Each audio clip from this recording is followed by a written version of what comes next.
The metric of stock to flow is a very good concept for measuring the scarcity and value of commodities and Bitcoin.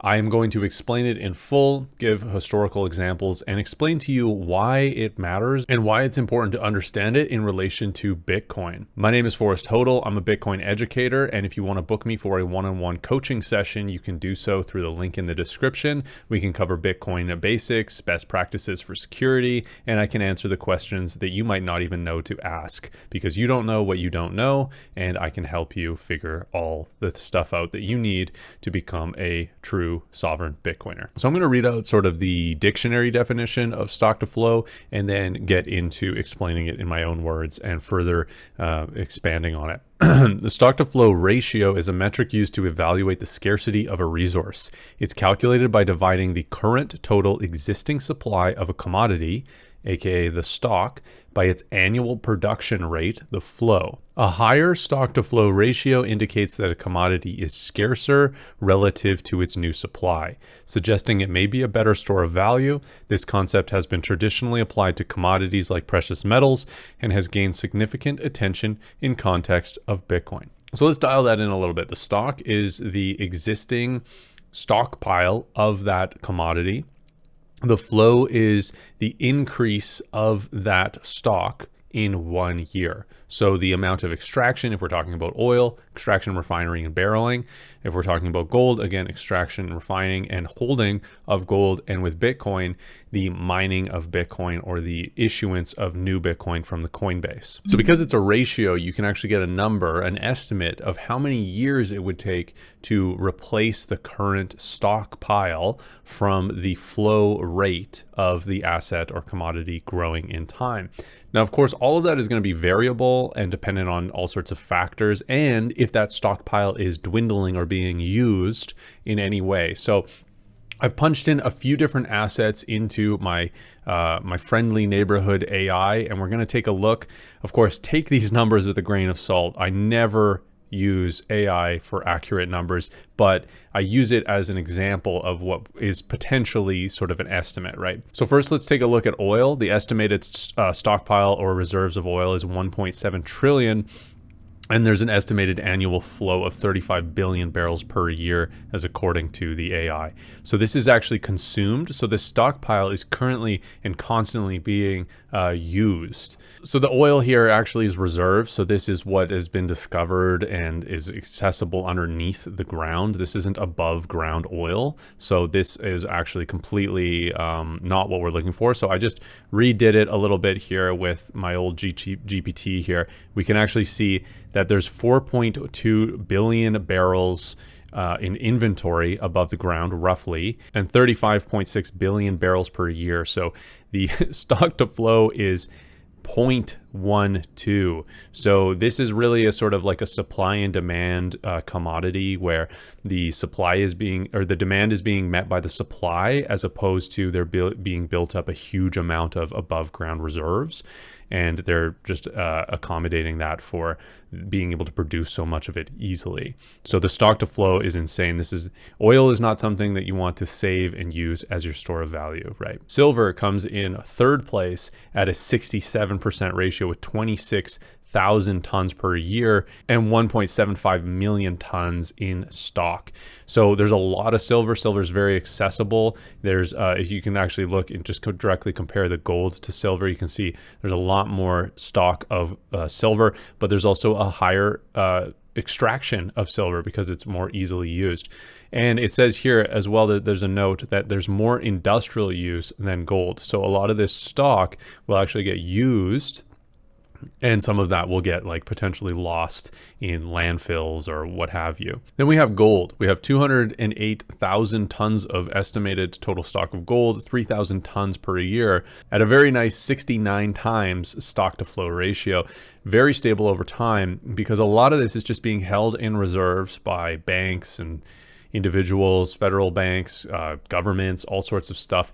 And of course, none of this is easily auditable either, but this is just an estimate. And you can see here that Bitcoin, its stock to flow ratio is almost double that. And the great thing about Bitcoin is it's auditable. So every single roughly 10 minutes, there is 3.125 new Bitcoin being released from being mined into production. And you can see here the notes halving. So every 4 years, roughly, it's actually by how many blocks, but the blocks are determined or kind of connected to minutes and time as well. I digress. Every roughly 4 years, that amount gets halved. Every day, roughly 450 down to 225 Bitcoin. So the stock to flow ratio, what will happen then, right? The total stock will have increased from this 164,000 per year for the next 4 years. So the stock will get bigger, but the flow is all of a sudden going to reduce by half. So the stock to flow ratio of Bitcoin actually used to be fairly in line with gold, and now it's almost twice it, which makes it a lot more scarce than gold and a lot harder to acquire through producing. And that's because it's programmed and because it has a max supply, unlike gold. So Bitcoin was sort of modeled after gold in the way where there's supposed to be a difficulty, and the difficulty adjustment is in line to how it becomes more and more difficult to access gold throughout the world. You have to dig deeper, you have to use better machinery and all of this, and it all sort of compensates, and there's a sort of an average over time of how much gold, the stock to flow ratio of gold. But with Bitcoin, it's programmed. There's no guessing, there's no estimates. It is what it is, and it gets halved, and then it becomes twice as difficult, and the stock to flow ratio drastically changes because of that. So the reason that stock to flow is important in this metric is it's a measure of scarcity, and scarcity is a part of the value proposition of a monetary good. It really matters how scarce something is if you use it to exchange and you use it as a store of value. So silver in the past lost out to gold because of its ability to be debased easier. The countries, the nations that went on a silver standard, they had their goods and services extracted out of them by countries that were on a gold standard and were able to use the purchasing power and the better stock to flow of gold to extract more value out of countries that used silver. That's a very, very general way of putting it. But this relates back to Bitcoin, right? Bitcoin beats gold in every monetary property in the world, in my opinion. It also beats it in this very important stock to flow ratio that determines scarcity, and therefore it makes sense to move over from silver, gold, any other type of store of value to Bitcoin that has a better stock to flow ratio. Of course, there are all sorts of different variables, but this is just looking at pure scarcity and pure ability to add more supply to the existing supply.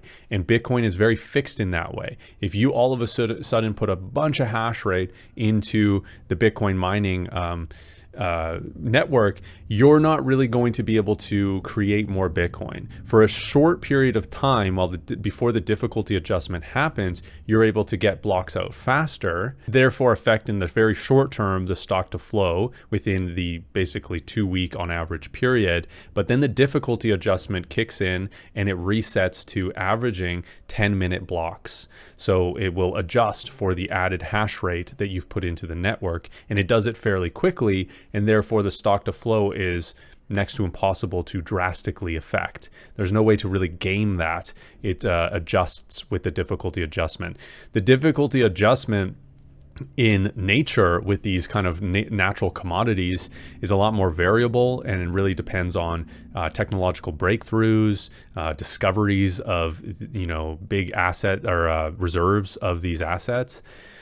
There's just so many more unpredictable pieces here when you're using something like that as a store of value that does not have the proper accounting of what is the stock and what is the flow, right? There's no real ability to account for that with something like gold or silver or oil. A good way to look at that is that, my entire life, people have been talking about how we're going to run out of oil. This is all the amount of oil that we have, will run out by this year. And the thing is there's no incentive for the oil industry to go seek out additional reserves beyond what they need for a certain given amount of years. And once they've reached that, or as the years go by, they'll continue to do exploration and continue to find more reserves of oil underneath the ground. And therefore, we've never hit those disaster points where there's no more oil, because they continue to discover them when they need to. Whereas with Bitcoin, there is none of that. There is no discovering a new vein of Bitcoin, right? There just is Bitcoin, and it's only compatible within the Bitcoin network, and it's programmed issuance, and it has the difficulty adjustment to compensate for added amount of hash rate that wants to acquire that newly freshly minted Bitcoin. So I think stock to flow is a really useful tool to look at Bitcoin, especially if you're coming at Bitcoin from maybe a perspective of a gold bug or some other kind of commodity investor, or looking at it as a store of value. I think this is a really important metric to consider. I don't think that this alone determines the price at any given moment of Bitcoin. I think this is just a way to represent and to understand just how scarce it is compared to anything else. And that is a piece of what makes Bitcoin extremely valuable, and is, I would say, a big piece of it, but it's not alone, and it's not the only determining factor of what the price is at any given moment. So if this was new to you, hopefully it was interesting. If it wasn't new to you, hopefully it was still interesting. Again, my name is Forrest Hodel, and I do Bitcoin one-on-one coaching. If you want to book a session with me, you can do so in the link in the description. And if you need anything as a Bitcoiner, I have links for everything that I use and recommend, including an exchange, hardware wallet, Bitcoin node, and seed preserving Stampseed kits. And all of those have either bonus rewards for signing up or discount links when you use them. So check them out if you need any of those things. And I appreciate you guys all for sticking around and watching this episode of Bitcoin Not Crypto, and we'll see you on the next one.